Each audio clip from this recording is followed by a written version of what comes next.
Pernahkah Anda mendengar aksi seorang prajurit militer yang hanya memiliki satu mata yang normal mampu mengalahkan kekuatan musuh seperti di film Rambo? Ya, aksi yang menyerupai film itu pernah terjadi di masa Perang Dunia Kedua. Prajurit itu bernama Leo Major.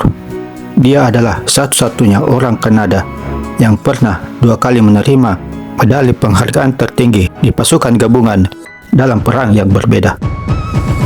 Leo Major lahir pada tanggal 23 Januari 1921 di Quebec, Montreal, Kanada. Di kota itulah ia banyak menghabiskan masa kecilnya. Kemudian pada tahun 1940, saat usia 19 tahun, ia memutuskan untuk bergabung menjadi prajurit militer dan bergabung di Resimen Infanteri Kanada. Sersan Leo Major pertama kali ikut berperang saat peristiwa D-Day di Prancis, di mana pasukan Kanada ikut bergabung dengan pasukan sekutu menghadapi Nazi Jerman di Eropa.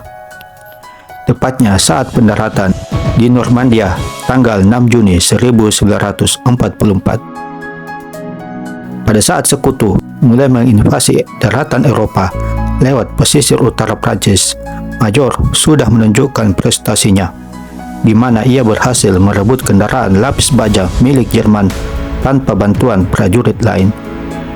Kendaraan tersebut menjadi penting karena di dalamnya terdapat banyak perlengkapan amunisi, perlengkapan komunikasi, serta kode rahasia milik tentara Jerman. Beberapa hari kemudian, Major bertemu dengan patroli pasukan Nazi Jerman, di mana ia berhasil membunuh 4 tentara, tetapi salah satu dari mereka berhasil meledakkan granat fosfor. Akibat dari ledakan granat itu, Major harus kehilangan penglihatan mata kirinya untuk selamanya. Major kemudian dikirim ke rumah sakit lapangan, di mana ia harus memakai penutup mata satu untuk membantu penyembuhannya. Anehnya, Major menolak untuk dipulangkan ke negaranya. Ia mendesak atasannya untuk terus ikut terlibat di medan perang dan meyakinkannya bahwa ia hanya perlu 1 bola mata untuk dapat menembak. Kemudian ia ditempatkan di peleton pengintai dan dalam waktu yang tak butuh lama baginya dapat mengantongi reputasi sebagai penembak jitu yang hebat. Pada Oktober 1944, Major ditempatkan di Belanda. Ia mengambil bagian dalam pertempuran di sebuah kota kecil, di mana ia sendirian berhasil menangkap 93 tentara Jerman selama pertempuran itu. Saat misi pengintaian yang dilakukan seorang diri di dalam kegelapan malam di tengah hujan, Major melihat 2 tentara Jerman sedang berjalan di sepanjang tanggul, dan ia pun segera menangkap salah satu dari prajurit Jerman itu untuk dijadikan sandera. Sementara prajurit kedua menolak menyerahkan diri dan mencoba mengambil senjata hingga memaksa Major untuk menembak mati. Kemudian Major memaksa prajurit yang disandera itu untuk membawanya ke markas mereka. Ia berniat menggunakan prajurit tersebut sebagai umpan untuk menangkap pemimpinnya. Setelah sampai di markas, baku tembak tak terhindarkan, di mana Major berhasil membunuh 3 prajurit Jerman lagi. Sementara prajurit Jerman lainnya yang berjumlah 100 orang tersebut menyerah kepada Major. Mereka pun diarak oleh Major menuju ke markas sekutu. Dalam perjalanan pulang, beberapa prajurit Nazi Jerman yang menyaksikan pemandangan tak biasa itu marah dan menembaki prajurit teman mereka sendiri. Hasilnya beberapa orang menderita luka tembak dan 7 lainnya tewas di tempat. Sedangkan sisanya berhasil dibawa pergi oleh Major hingga ke garis pertahanan tentara sekutu. Atas prestasi yang luar biasa ini, Major diganjar penghargaan Distinguished Conduct Medal sebagai penghargaan tertinggi bagi prajurit berprestasi. Namun ia menolaknya lantaran ia beranggapan bahwa atasannya saat itu tak kompeten dan tak pantas untuk memberikan ia penghargaan tersebut.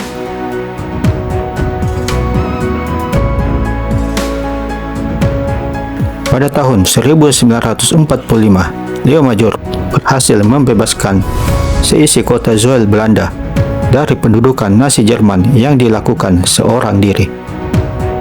Tindakan ini membuat ia mendapatkan penghargaan medali penghormatan pertamanya.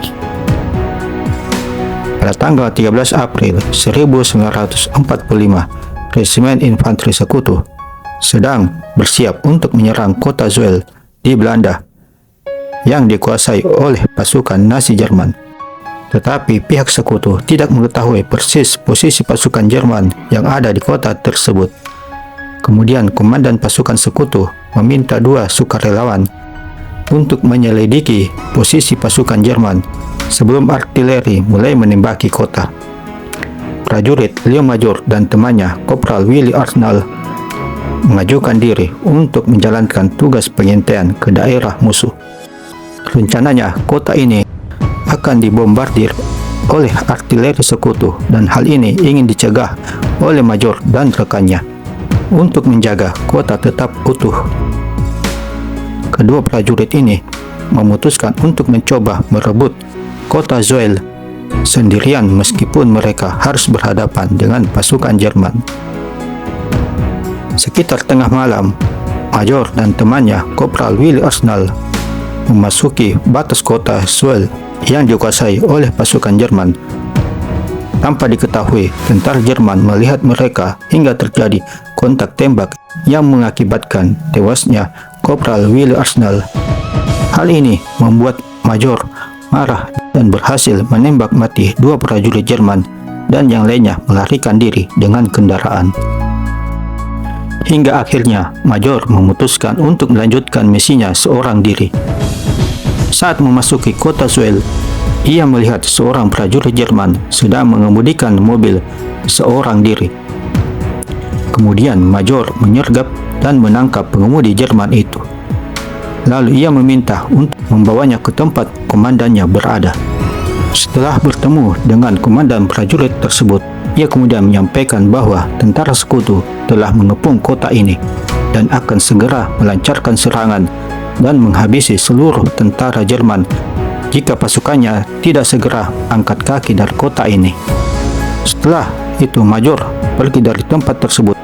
Kabar ini dengan cepat menyebar ke telinga prajurit Jerman lainnya.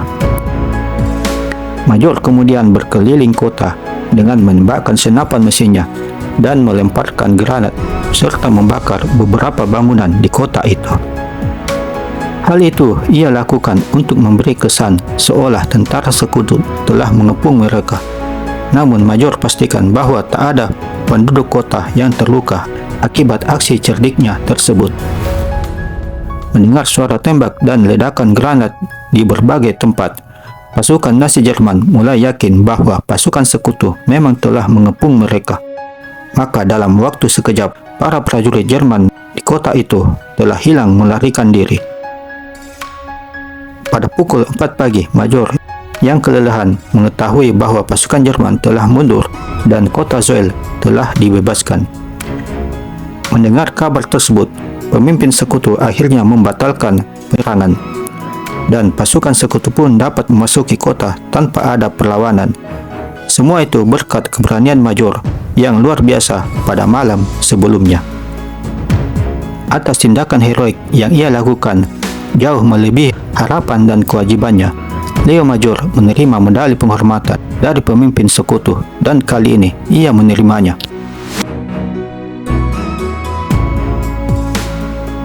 Pada tahun 1950, Perang Korea pecah, di mana tentara Kanada bergabung dengan koalisi pasukan PBB pimpinan Amerika Serikat dan Korea Selatan menghadapi pasukan Tiongkok dan Korea Utara.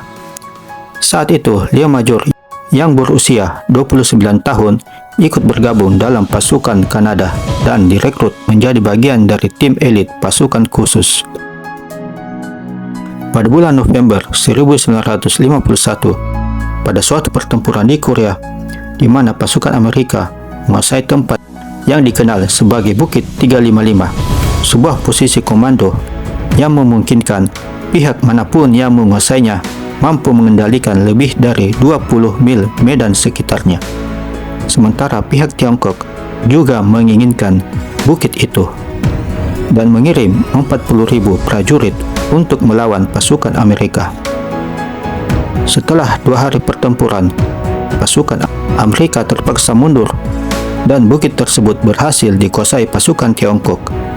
Lebih buruknya lagi, tentara Tiongkok juga mengambil posisi di Bukit 277 dekat Bukit 355 yang membuat pasukan koalisi Amerika hampir terkepung. Untuk mengurangi tekanan musuh, seorang komandan Amerika membentuk tim pasukan pengintai dan penembak jitu elit yang dipimpin oleh Leo Major dan 18 anak buahnya. Diam-diam mereka merangkak ke atas Bukit 355 di tengah malam dan melepaskan tembakan dengan menggunakan senapan mesin yang membuat panik tentara Tiongkok. Dan pada siang harinya mereka berhasil merebut kembali bukit tersebut. Namun, 1 jam kemudian, 2 divisi tentara Tiongkok melakukan serangan balik. Leo Major memerintahkan untuk mundur, tetapi ia menolak perintah tersebut dan tetap bertahan di bukit itu. Selama 3 hari, Major dan anak buahnya menahan serangan balasan tentara Tiongkok dan berhasil membunuh banyak pasukan lawan hingga bantuan pasukan sekutu datang. Atas tindakan tersebut, Leo Major dianugerahi medali penghormatan untuk yang kedua kalinya. Setelah Perang Korea, Leo Major menjalani kehidupan yang tenang sebagai warga sipil bersama keluarganya. Dan pada tahun 2008, ia meninggal dunia saat usianya 87 tahun. Ia dimakamkan di tanah kelahirannya di Quebec, Montreal, Kanada.